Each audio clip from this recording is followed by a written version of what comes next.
Hi everyone, welcome back to another edition of our newsletter. Week 2 already, Term 3, 2019, so well and truly past the halfway mark now.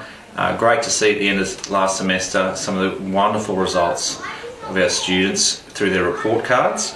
So the end of semester actually provides us an opportunity to review all that data to see just how well students are travelling in terms of that. So our priority again this year remains as improvement in English, in particular reading. We've actually had a target for the last few years now of 40% of our students achieving an A or a B in English. So there's some data attached to the newsletter this week which demonstrates that we're tracking really well for that. If we factor in the complexity of many of our students and the challenges that many of them also bring to their learning, we should be really proud of that. So year levels, there's a couple of year levels that are very close or have achieved that 40% A or B, and we've got some other year levels that are really close. Many cases again, just 2-3 students more with an A or a B would have put us at 40%. As for some of the other year levels, a little bit more work that needs to occur there. So students, parents should be really proud of that. Our staff and community should be really proud of the hard work that's going on to ensure that students are achieving at their very best. Along with that data is also our A to C data. So whilst it would be lovely to see that A to C data sitting at 100%, that's just not always the reality of education and students and learning. Difficulties and disabilities have a massive impact on us being able to, I guess, guarantee those levels of achievement. So bearing in mind that C is the level at which we would expect a student to be achieving at as a bare minimum for that year. So C's are great. If your child has achieved a C, they're at year level standard for that particular year, and that's something that we should all be really happy with. So we've got some really high numbers in there for our A to C, a lot of them high 80% marks, and those numbers are fantastic, and in comparison to some other schools that are in much greener and leafier suburbs than what we are in Beaudesert, we're actually achieving better than many of them. So that's something we should be really proud of. But the work isn't done, never is I guess, and we'll continue to look at ways to ensure we've got more and more students in an A to C bracket and also that A or B bracket as well. So following on from our report cards last semester, this term will also see another opportunity for parents to come in and discuss their progress with the teachers. We're going to rebrand what we've generally called parent-teacher interviews this term to student-parent-teacher conferences.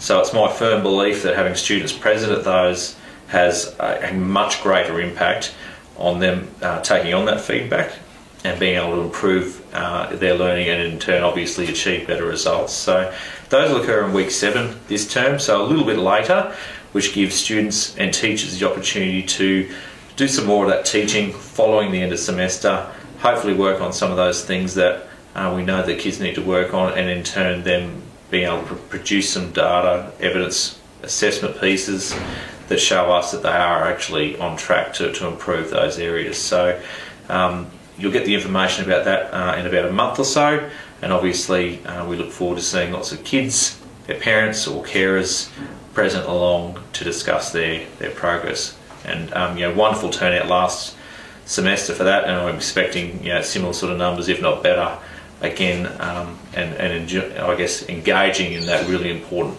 parent, teacher, student conversation about how kids are actually travelling here at school.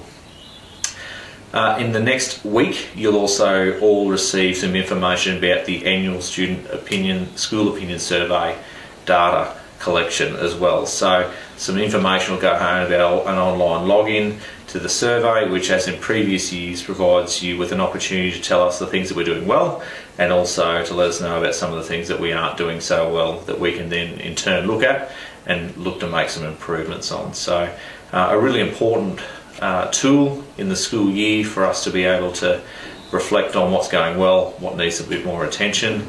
So please make sure you take the opportunity to fill that out. It doesn't take long.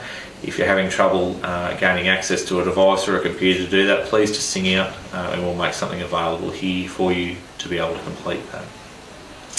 And just finally, on a personal note, I've had a couple of days off in the last week to enable me to participate and recover from the Gold Coast Kokoda Challenge. So a team of 4 principals and I actually competed in the 96-kilometre Kokoda Challenge through the Gold Coast hinterland.